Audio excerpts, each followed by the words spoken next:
everybody, today what we're going to do for you on the Weber Kettle Grill, we're going to show you how to smoke some St. Louis style pork spare ribs. So when I first started trying to smoke ribs, I jacked it up bad 3 or 4 times. Couldn't ever really find the right way to cook them to where they were nice and tender. If you go to a barbecue competition, they're going to want that rib to have a little bit of pull off the bone. They're not going to want it to be a real fall off the bone type rib. However, around our house, we like for those bones to come out nice and clean. We like for the ribs to be super tender. So we're definitely not going to win any barbecue competitions with this setup. But what we are going to do is have a really good meal. Everybody's going to love it. Everybody's going to compliment you on how tender the ribs are. So not a good style for competition barbecue, but an excellent style for a backyard cookout, and we're going to show you how to get it done on the Weber Kettle. So smoking on the kettle is not hard. We're going to set up a snake with our charcoal. We'll show you how we do that. We're going to put some cherry wood on top of it so that we get some smoke. We're going to show you how long you need to cook them, the temperature you need to cook them, and you're not going to have to worry about any meat thermometers or the temperature of the meat, because if you cook them the way we're going to show you today, they're going to be fall off the bone perfect every single time, and it's going to get you a lot of compliments. Everybody's going to love it. So stay tuned, and we'll show you how to get this all set up. Alright, so the first thing we're going to do is get this snake set up.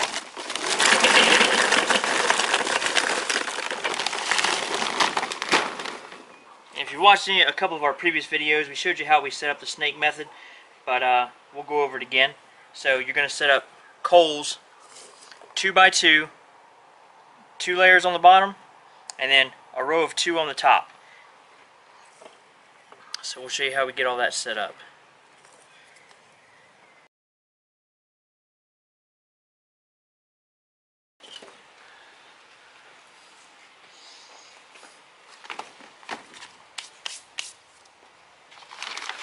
Alright, now that we got our charcoal all set up, we're going to add some cherry wood to the top of it. I like to put my wood near the beginning of the snake. The meat's only going to take the smoke for a certain period of time, so there's really no need to put your wood all the way around it. I'll usually add a pretty large chunk at the beginning, and then some of my smaller chunks spaced out as we go around. Now, the way we're going to get this snake started is we're going to use the Weber lighter cubes. We're going to place a Weber lighter cube right here in the bottom of the grill. Now we're going to add about 10 pieces of charcoal to the chimney. Stack them over to one side.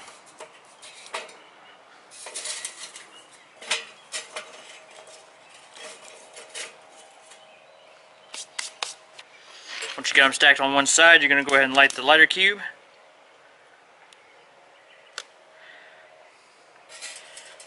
And just set that chimney back down right over the top of that cube, and it'll get all those pieces of charcoal started for you. Once those all get nice and red hot, we'll add them to the beginning of the snake, and then we'll let the grill come up to temperature. Alright, now once we got our coals nice and red hot, we're going to go ahead and dump them in the bottom of the grill, and then we're going to set them up at the beginning of the snake. So we'll go ahead and dump some coals out.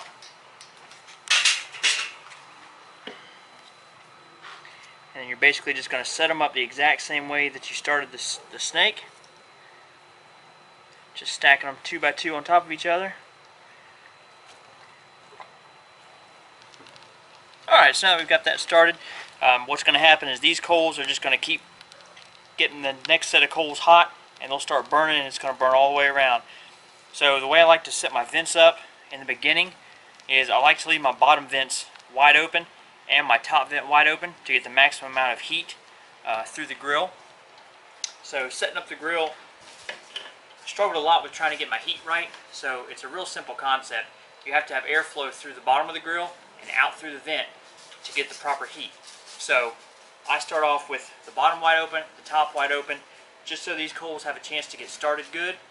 And once my temperature gets up to about 250 degrees, then I'll close my bottom vent to about halfway, and I'll close my top vent to about halfway. and then I'll just make very minor adjustments from there to keep my temperature on my lid thermometer at about 250 degrees. We're going to cook the ribs for 2 hours over indirect heat. Then we're going to wrap the ribs in foil, cook them for another 2 hours. Then we're going to unwrap them. We're going to put our barbecue sauce on top and cook them for the final hour with the sauce on them. And when we get done, you're going to be able to slide those bones right out of those ribs. They're going to be super tender, super moist. They're going to be delicious. Big hit. So we're going to go ahead, put our grate on. Before we do that, we'll go ahead and set our pan in here. Before we put the ribs on, we're going to add some water into this pan just to help keep things, just so things don't get too dried out. And as you can see, there's just enough room for this pan to sit in here as the grill burns around. So we'll go ahead and get this on. Put our lid on.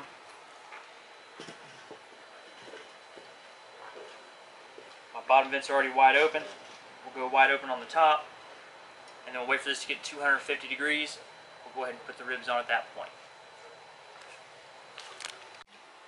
Alright, so we've got our grill now up to about 250 degrees.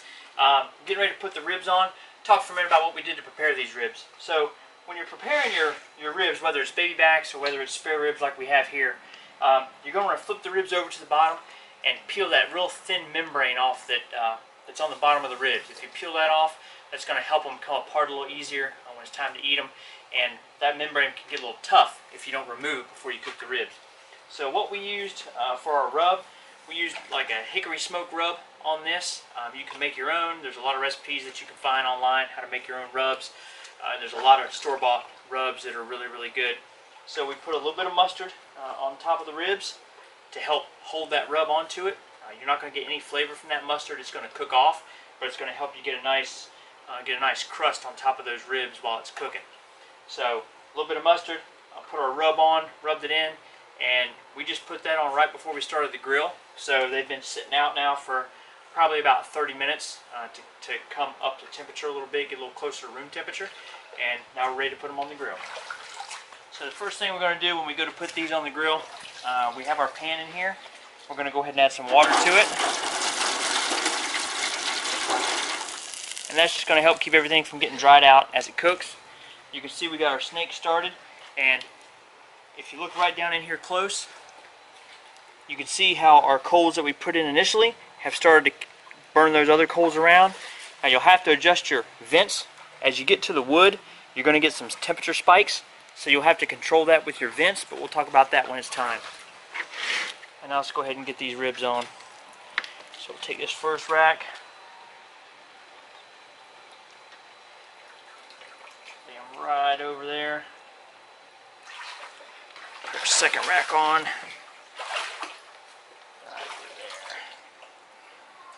And as these coals burn and they start to get around where it's directly underneath our ribs, we'll adjust the position of the ribs so that we don't get a lot of direct heat coming up from the bottom of the ribs. We're going to place our lid back on. We're going to monitor our temperature, make sure it stays at about 250 degrees. Now right now I've got my bottom vents wide open, I got my top vents wide open. So we'll let that get up to 250. When it gets to 250, we'll shut everything down to halfway and see where that temperature regulates at. Like I said, we're going to be watching for, when we get around to our wood, watching for a temperature spike. We may have to shut our vents down just a little bit to help control that. But we'll show you what you're going to do when that happens. Stay tuned.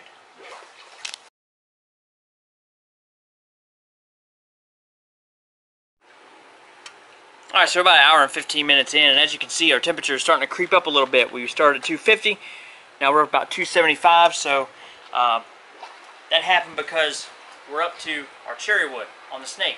So that cherry wood starts burning, it adds more fuel, and increases your temperature. So we're going to come around here to our bottom vent. I've got my top vent wide open right now. I want to go to my bottom vent. I'm going to close my bottom vent down to about half. So on a Weber, when you see this symbol on your bottom vent, that's wide open. That's this vent, wide open. All the way over here to here is all the way closed. So we're going to cut that down If you put it about right there, that's going to be about halfway. So we're going to cut that bottom vent down halfway. We're going to leave the top vent wide open.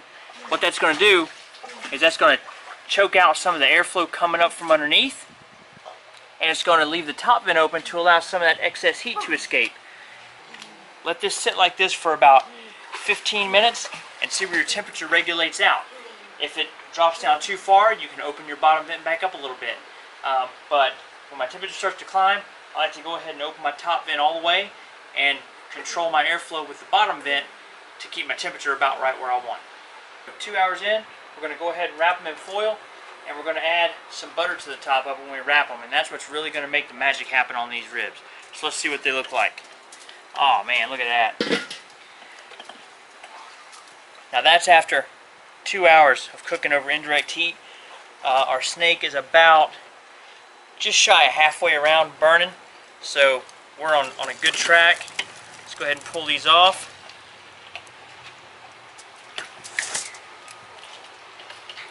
So we'll do one slab first,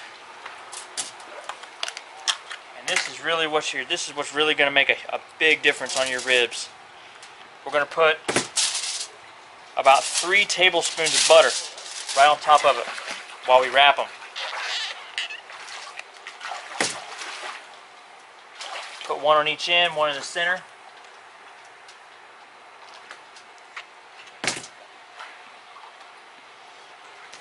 We're using Kerrygold butter. We're big fans of the Kerrygold butter. We use that on a lot of our stuff. And now we're going to go ahead and wrap these ribs up. And what that butter is going to do is allow those ribs to steam in that butter. And that's going to keep them nice and moist. It's going to make them tender. I'm going to place that one back on the grill. Go ahead and get our next one off. That's exactly what you're looking for right there when you're cooking these ribs. Go ahead and butter these up. If you never tried adding butter to your ribs, you are missing out. It is a real big deal that I've found when making these ribs.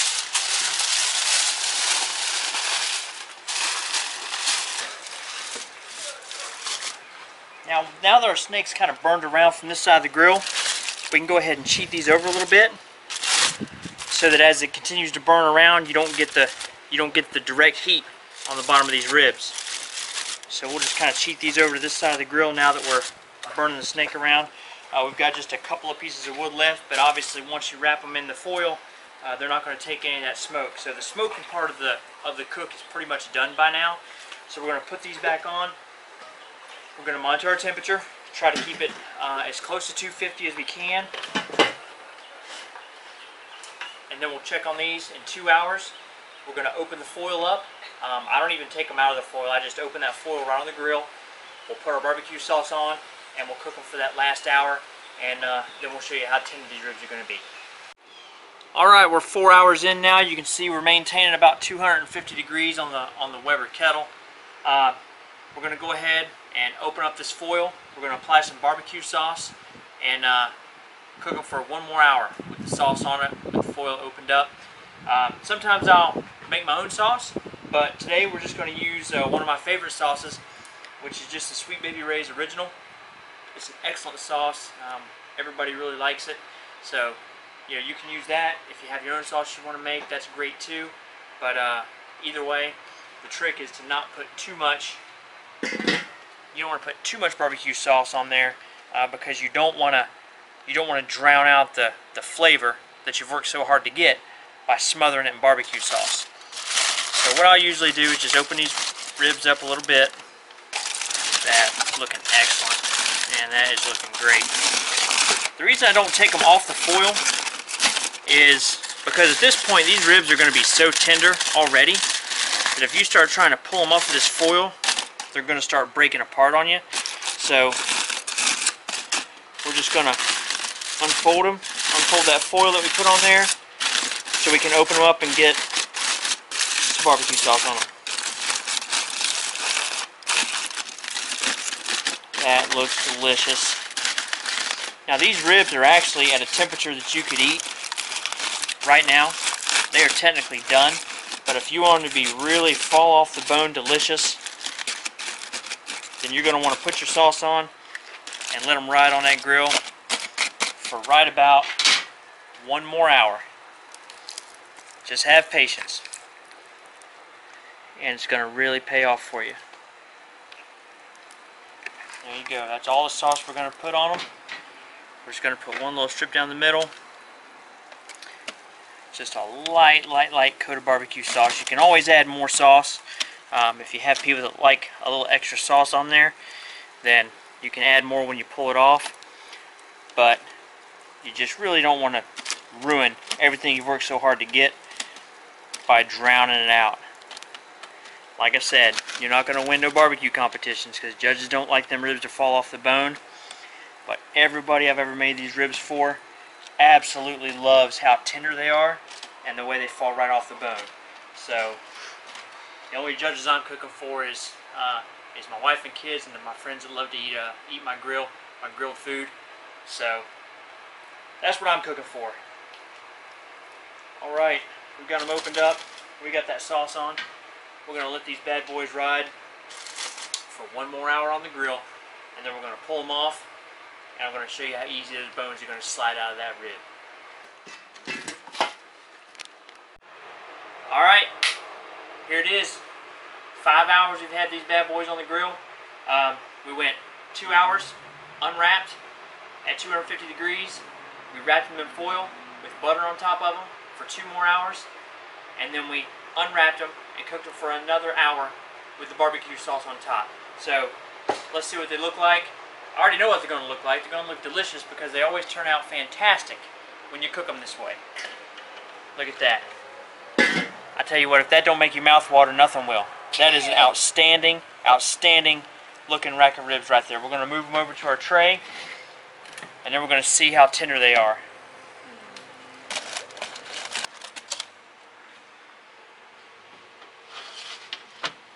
One.